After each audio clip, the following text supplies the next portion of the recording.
আসসালামু আলাইকুম। ইউরোপের দেশ পর্তুগাল থেকে স্বাগত জানাচ্ছি আমি লাকমিনা জেসমিন শোভা।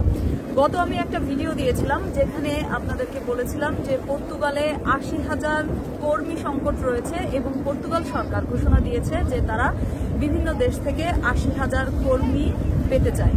তো এরপর আপনারা জানতে চেয়েছেন যে আপনারা কিভাবে অ্যাপ্লাই করতে পারেন, এটা কোন ক্যাটাগরির ভিসা এবং আপনাদের কি কি যোগ্যতা থাকতে হবে, এই বিষয়গুলো আপনারা জানতে চেয়েছেন। তারই প্রেক্ষিতে আমার এই নতুন ভিডিওটি করা এবং এই ভিডিওটিতে আপনাকে স্টেপ বাই স্টেপ আমি আপনাকে সব তথ্যগুলো দিব এবং আশা করি আপনি যদি পুরো ভিডিওটি দেখেন এবং সেটি ফলো করেন তাহলে আপনি নিজেও বাংলাদেশ বা অন্য যে কোনো দেশে থাকুন না কেন অ্যাপ্লাই করতে পারবেন এই ভিসাতে। প্রথমত আপনাকে যেটি জানতে হবে সেটি হলো পর্তুগাল সরকার যে ৮০,০০০ কর্মী নিয়োগের কথা বলেছে।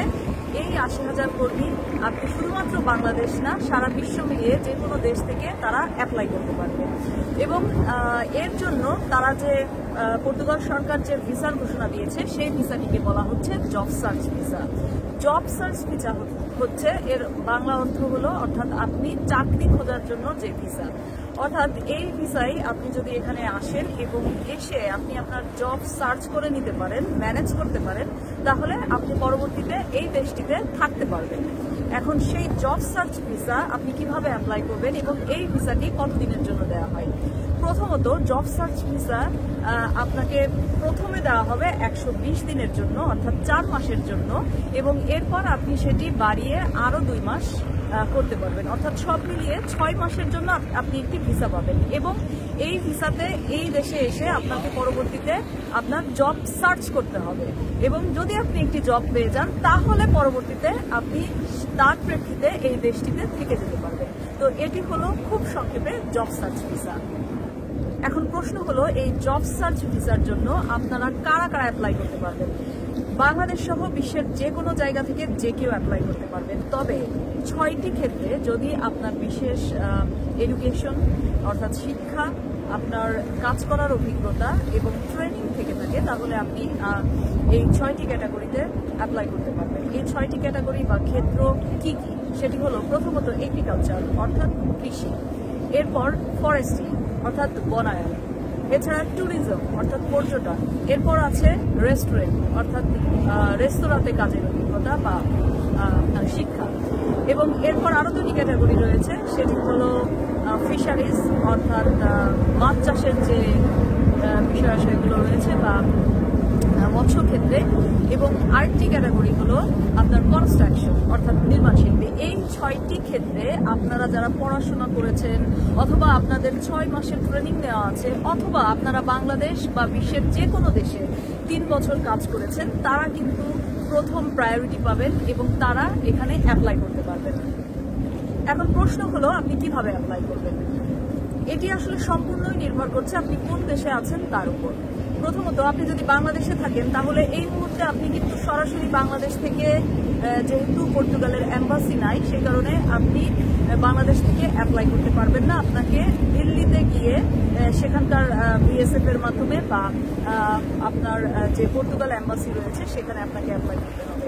কোনো বাংলাদেশি বা অন্য কোনো ন্যাশনাল যদি অন্য কোনো দেশে থাকেন সেই দেশে যদি সরাসরি পর্তুগালের এম্বাসি থেকে থাকে তাহলে আপনি সেখানেও কিন্তু আপনার এই ভিসার জন্য অ্যাপয়েন্টমেন্ট নিয়ে আপনি সাবমিট করতে পারবেন। এখন প্রশ্ন হলো যে আপনি কোন ক্যাটাগরিতে এবং কোন ফর্ম পূরণ করে এই ভিসার জন্য অ্যাপ্লাই করবেন, সেটি খুবই গুরুত্বপূর্ণ। আর তা হলো ডি ক্যাটাগরি, অর্থাৎ আপনি ডি ক্যাটাগরির যে ভিসা ফর্ম রয়েছে সেই ভিসা ফর্ম অনুযায়ী আপনি অ্যাপ্লাই করবেন। তবে সেক্ষেত্রে কি কি কাগজপত্র লাগবে এটি একটি বড় প্রশ্ন অনেকেই করেছেন। সেটি হলো আপনার ডি ক্যাটাগরির ভিসা, আপনি গুগলে সার্চ দেন যদি যে পর্তুগাল ডি ক্যাটাগরির ভিসা, খুব সহজেই আপনি ভিসা ফর্ম পেয়ে যাবেন এবং সেই ভিসা ফর্মে আপনি দেখবেন যে কি কি ডকুমেন্ট আপনার রিকোয়ার্ড ডকুমেন্ট সেগুলোর একটা চেকলিস্টও দেওয়া থাকে এবং সেই চেকলিস্ট অনুযায়ী আপনি ডকুমেন্টগুলা প্রস্তুত করবেন। তো তার মধ্যে আপনাকে বলি, যেহেতু আপনি যদি স্পেসিফিকভাবে এই জব সার্চ ভিসার জন্য পর্তুগালে এসে থাকেন তাহলে ডি ক্যাটাগরির নর্মালি যে চেকলিস্ট রয়েছে, যে কাগজপত্রগুলো লাগবে যে ভিসা ফর্মে উল্লেখ করা রয়েছে তার সাথে এক্সট্রা আপনি কয়েকটি কাগজ অবশ্যই যুক্ত করবেন। সেটি হলো আপনার এডুকেশনাল ব্যাকগ্রাউন্ড যদি এই 6টি ক্ষেত্রে থেকে থাকে, অর্থাৎ আপনাকে এরই আগে যেটি বলেছি, কৃষি, বনায়ন, মৎস্য, রেস্টুরেন্ট বা ফিশারিজ, এই যে ক্ষেত্রগুলোতে যদি আপনার এডুকেশন থেকে থাকে, আপনার কোনো ডিগ্রি থেকে থাকে, তাহলে আপনি তার সার্টিফিকেট যুক্ত করবেন। দ্বিতীয়ত, এই 6টি ক্ষেত্রে আপনার যদি কোনো ট্রেনিং থাকে তাহলে সেটি যুক্ত করবেন। অথবা তৃতীয়ত, আপনার এই ক্ষেত্রে যে কাজের অভিজ্ঞতা রয়েছে সেই কাজের অভিজ্ঞতার সার্টিফিকেট সেটি আপনি যুক্ত করতে পারেন। এর বাইরে বি ক্যাটাগরির ভিসাতে নর্মালি যে কাগজগুলো লাগে উল্লেখ থাকবে, সেই কাগজগুলো আপনাকে যুক্ত করতে হবে। এখন প্রশ্ন হলো, আপনি কি অ্যাপ্লাই করলেই ভিসা পাবেন? এটা একটি বড় প্রশ্ন। ভিসা আসলে সম্পূর্ণই নির্ভর করে ভিসা অফিসারের উপর। তবে যেহেতু পর্তুগাল সরকার ঘোষণা দিয়েছে যে তাদের একটি কর্মী সংকট তৈরি হয়েছে 80,000 মতো, সুতরাং এখন ভিসা পাওয়ার সম্ভাবনা অনেক বেশি। সুতরাং আপনাকে যে 6টি ক্যাটাগরির কথা বললাম, এই ক্ষেত্রে যদি আপনার কাজের অভিজ্ঞতা, এডুকেশন বা ট্রেনিং থাকে, তাহলে আপনার ভিসা এবং ভিসা প্রসেসিং যদি আপনি একেবারেই সুষ্ঠুভাবে করেন, তাহলে আপনার কিন্তু ভিসা পাওয়ার সমূহ সম্ভাবনা রয়েছে। সুতরাং আপনি একদম নির্ভুলভাবে ভিসা অ্যাপ্লাই করুন এবং এই কাগজপত্রগুলো এবং সাপোর্টিং আপনার অন্য যে ডকুমেন্টস আছে সবগুলো আপনি ভিসার সঙ্গে সংযুক্ত করুন। অবশ্যই আপনার ভিসা পাওয়ার সম্ভাবনা রয়েছে। আরেকটি প্রশ্ন থাকতে পারে যে আপনি পর্তুগালে ঠিক আছে 6 মাসের জন্য জব সার্চ করতে আসলেন, কিন্তু আপনি কোনো জব ম্যানেজ করতে পারলেন না, তাহলে আপনি কি করবেন? তাহলে ডেফিনেটলি আপনি 6 মাস পর অবৈধ হয়ে যাবেন এই দেশটিতে। সেক্ষেত্রে আপনাকে আরো অনেক স্ট্রাগল করতে হবে। কিন্তু আমার যেটা অভিজ্ঞতা এবং ফিল্ডের যতটুকু তথ্য আছে, আপনি যদি আসলে 6 মাসের জন্য এখানে আসেন, তাহলে এখানে যে কর্মী সংকটগুলো রয়েছে এবং যে পরিমাণ কর্মীর চাহিদা রয়েছে, আপনি যদি জব সার্চ ভিসায় এখানে আসেন, তাহলে ডেফিনেটলি আপনি কাজ একটা জোগাড় করতে পারবেন। হয়তো পর্তুগালে বেতন কম, কিন্তু আপনি অবশ্যই একটা কাজ পেয়ে যাবেন। এটি আমি মোটামুটি 80 থেকে 90% শিওর যে আপনি একটা জব ম্যানেজ করতে পারবেন। তো আশা করি যারা মোটামুটি একটু বোঝেন তারা দালাল না ধরে নিজেই অ্যাপ্লাই করে আসার চেষ্টা করবেন। আর এর বাইরে যদি আপনার কোনো তথ্য থাকে অবশ্যই কমেন্ট বক্সে জানাবেন এবং আমি আপনাদেরকে সেইটি উত্তর দেওয়ার চেষ্টা করব।